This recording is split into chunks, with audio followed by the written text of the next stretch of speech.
You're listening to HowStreet.com radio, available online at TalkDigitalNetwork.com.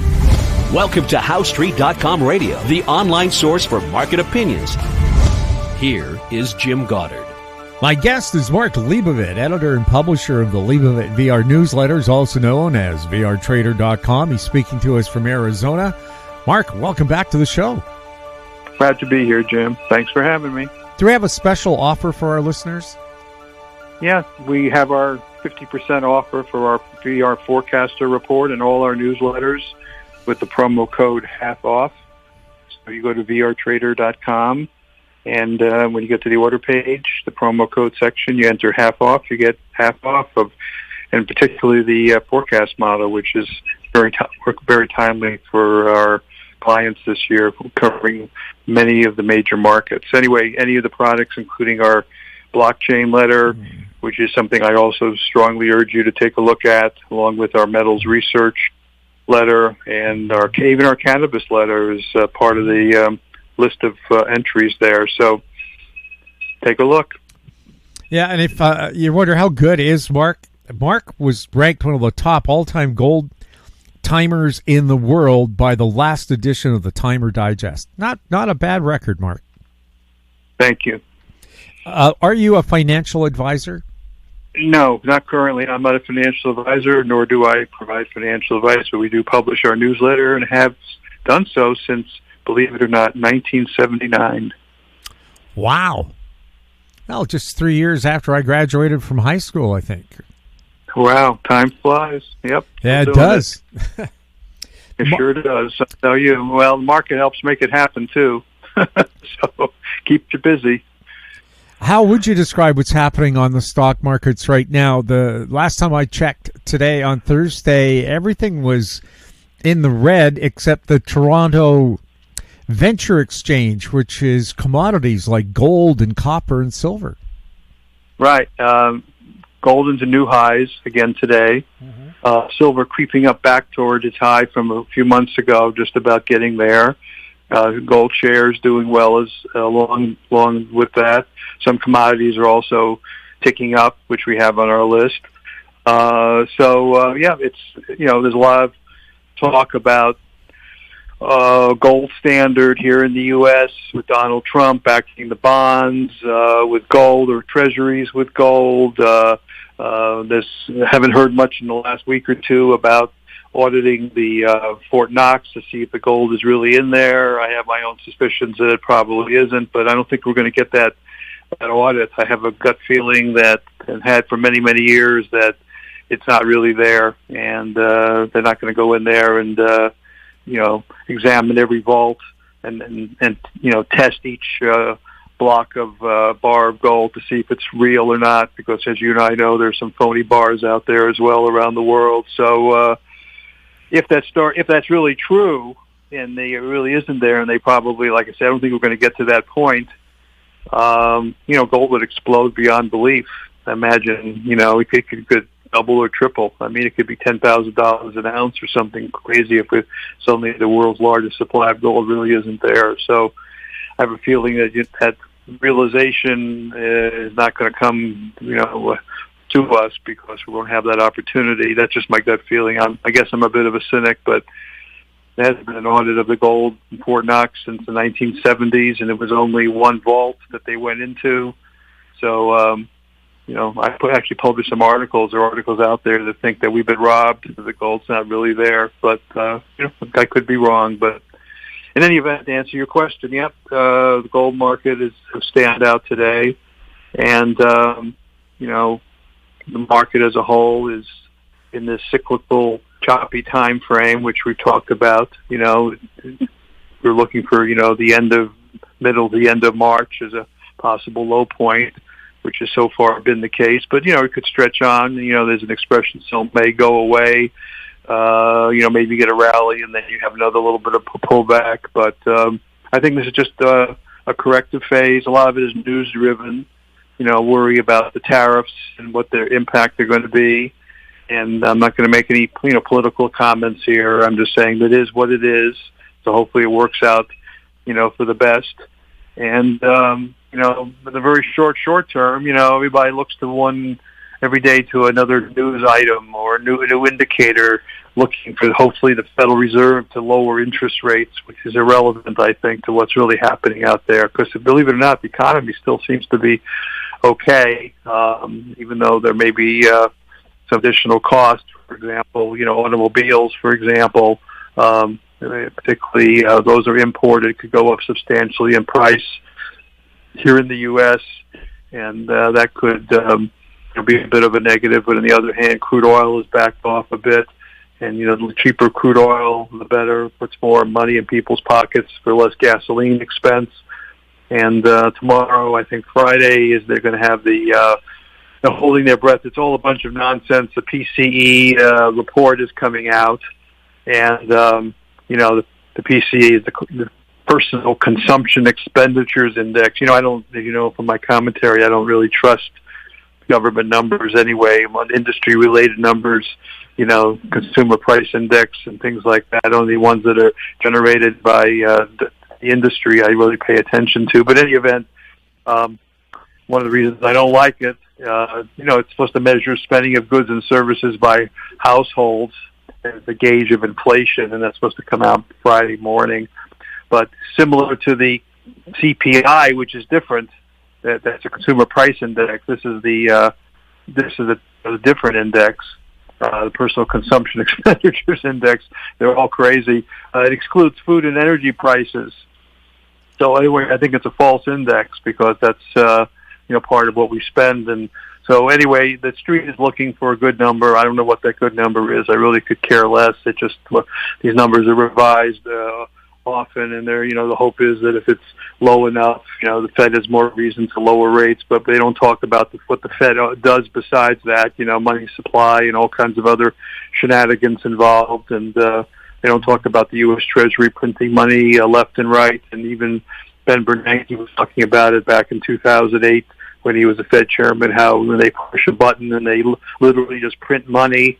So it's such a game, a shenanigans game, that it's just really hard to get your head around the whole thing. So, bottom line is, rates are probably going to come down for political other reasons, and whether that turns the market or whether there's some, economic factors that turn it around, or peace in Ukraine, or peace in the Mideast, and, other variables. But, I'm still more in the bullish camp. I just think you needed a correction here. What 2026, 2027 is going to be like. We'll have to take it each day at a time. Usually, from what I read, the second year of the presidential term could be a corrective year. That is next year. So, these are all variables I guess investors have to be looking at and dealing with here. But, right now, really, really short term, we just got some sectors we're watching, some cycles we're watching. For those who follow, as I do, the lunar cycles, there's a full moon on Saturday. So, maybe that's coincident with a little higher low point in the market. And besides that, we got April Fool's Day coming up on the 1st, and the 2nd, the day whether Donald Trump's going to formally announce the final tariff numbers. So everybody's holding their breath for April 2nd.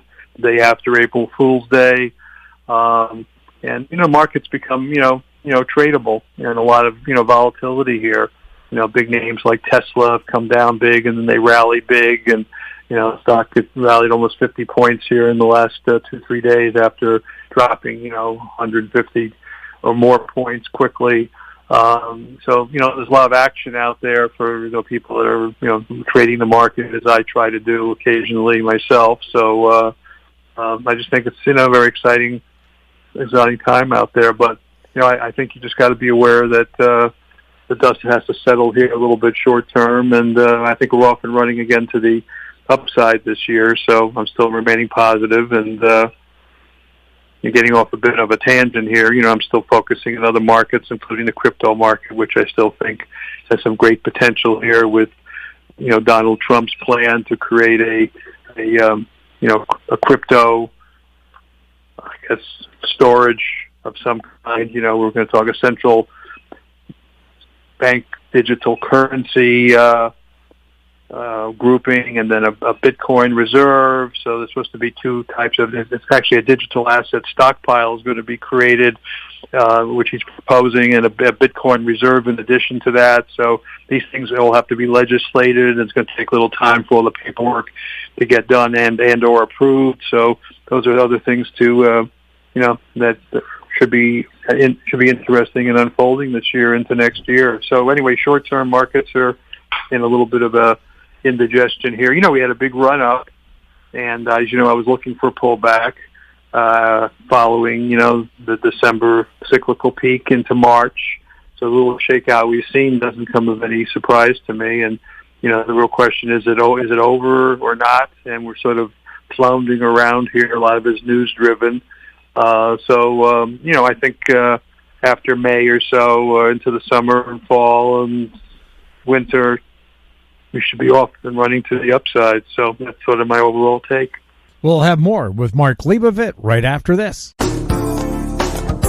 Don't miss out. Stay informed. Receive the HowStreet.com weekly recap with thought-provoking podcasts, radio, and articles delivered to your inbox. Sign up for the HowStreet.com weekly recap on our homepage at HowStreet.com. Welcome back. We're speaking with Mark Leibovit. Mark, is there anything going on with uranium? Uranium has been in a downtrend, for a good part of the year. If you look at the uranium chart, it's been, it's just been slowly on a 45-degree angle going down. I check it every week, and I'm talking about the physical uranium that's produced. So it's been weak, and it ran up big the year prior, and last year, I guess, anticipation of whatever. Is it the new plants that are being brought back to life or proposed? And I know I'm just speculating here. Maybe it just got ahead of itself because it takes time to get all this new nuclear energy underway. So, I still think a stock like Cameco, which is a Canadian uranium company, still is a good place to have some of your money. This big picture, it's okay, but it's been in a correction, and it's giving some signs of bottoming, but not totally clear. But I think it's a bit still long term and makes sense. Anything happening on the cannabis front? It's funny you should mention that. Just been a little uptick here the last couple of days, a couple low-price ones in our letter. There's no particular reason for it. Actually, most of the news is sort of negative. 420 is coming up. That's the big, that's April 20th. That's the big day that marijuana, cannabis aficionados, have a big stoner holiday, and it's been going on for many, many years, as you probably know. But at the department, the DEA, the Drug Enforcement Administration here in the U.S., actually is promoting a video contest for April 20th calling Anti-420 Day, which encourages young people to submit short videos and flood the social media with their anti-THC messages. So, that's really confusing to me. There was all this discussion for the last year and a half that the DEA was going to loosen and redirect the classification of cannabis from Schedule 1 down to 3, making it more available and so forth. So apparently there's a change of heart over there, and they're becoming restrictive again on a certain level. So a lot of the cannabis companies were sort of counting on the reclassification of marijuana here in the U.S., and this note I just read here about this DEA promoting this contest, and that's only one piece of the puzzle. The other piece is the Banking Act, which hasn't been passed here, hasn't gone through Congress yet, which would say that marijuana is not illegal, and since it's illegal federally except in states, the IRS treats companies as illegal companies in terms of the way they report their taxes and what deductions they can make, if any. So it's a real mess. But despite that, a couple of small stocks I noticed the last few days are upticking a little bit. So it just could be speculators, thinking they're so damn cheap. Maybe they're worth a little knee-jerk rally of some kind. But there's still business out there. Still people use cannabis, CBD. That's big in the retirement communities, particularly in the Sun City type places. Older folks, including myself, because I guess I'm in that category now, so to speak, use it and love it. So there's still business being conducted. I mean, it's not like it's a zero business game here, but it's for some reason the stocks haven't caught fire, and there's still all these regulatory restrictions out there. So long-winded response is there might be a little speculation here for traders, but it's not a clear sign of a bottom yet. Well, in Canada, cannabis became legal October 17th, 2018 across the nation, but it's up to each province to regulate where and when and how it can be sold. Right, and here we don't have that overpowering affirmation. Each state here makes its own determinations, but there have been stories in the last couple of years, I don't know if that's still happening or not, where Fed agents could come in and arrest people for transporting marijuana, even though it's legal within a given state. And there's been a lot of controversy about that nonsense. So, there's still a lot of mixed feelings here about where all this is going. Like I say, there are some companies that do a lot of cannabis business and have been, from what I understand, doing well. But their stocks are not reflecting it, and I think that regulatory atmosphere is a big problem. So I've been focusing more on the opportunity, in the crypto area. I mentioned this a moment ago because of what's planned over the next year and a half here in the U.S. Hopefully that comes to fruition with regard to a Bitcoin coin reserve and a digital asset stockpile and the legislation and international usage of many of these cryptos and so forth. So the way we had a big run in cannabis hopefully is coming for some of the crypto names. I'm sort of focusing more on that. But again, that's going to take a little time here until this legislation is ironed out, because you have to have the rules in place. You know what I mean? They're not all set yet. It's sort of been a helter-skelter here with the regulatory atmosphere here in the U.S. The SEC, the Securities and Exchange Commission, for the last several years has sort of been anti-crypto, giving all the cryptos a hard time. And now the new SEC chairman and staff are more accommodative to it. A lot of cryptos are now, a lot of companies are now trying to register exchange-traded funds, ETFs, for various cryptos. The most notable, of course, is the ones for Bitcoin. There's a couple out there. BlackRock, with Larry Fink, was involved with one of them, ticker symbol IBIT, which came out last spring. But other cryptos are registering with the Securities and Exchange Commission here to get ETFs for those various cryptos as well. So if you remember, when the Bitcoin crypto became active last spring, Bitcoin took off because, people start buying these ETFs. The managers have to go out and buy the physical coins to satisfy the demand. So that's up and coming, and I can't predict it would have the same explosive effect that it had with the Bitcoin ETF, but it could. So, that's just an exciting area out there that we're keeping an eye on. On the geocosmic front, is there anything we should be watching? Well, according to spaceweather.com, it's funny you should ask, they say there's a solar windstorm happening right now. And I'm going to read this. It says today, the 27th, the sun is blowing a gale around the Earth plasma, escaping from a giant hole in the sun's atmosphere, blowing around our planet as fast as 1.8 million miles per hour, believe it or not. As a result of the solar wind storm, minor G1 to moderate G2 geomagnetic storms are possible on March 27th. So there might be some more auroras up there in the northern atmosphere. And beyond that, I don't know what else we're going to see, but there is some activity happening right here, and this is being reported by scientists who track the solar wind and so forth. So that is geocosmic, and it is happening now. And, of course, as I mentioned, we have the lunar cycle this Saturday, so we shall see. Mark, thank you so much for chatting with us. Glad to be here. Thanks, Jim. My guest has been Mark Leibovit, editor and publisher of the Leibovit VR newsletters, also known as VRTrader.com. He was speaking to us from Arizona. If you have any questions for Mark or for any of our guests, send them to info@howstreet.com. We'll answer those questions for you. Our YouTube channel is Talk Digital Network. Find us on X @HowStreet. We're also on Facebook. I'm Jim Goddard. Thank you for listening. Comments made on HowStreet.com radio are an expression of opinion only and should not be construed in any matter whatsoever as recommendations to buy or sell any financial instrument at any time. Available online at talkdigitalnetwork.com. HowStreet.com Radio is a production of How Street Media Incorporated.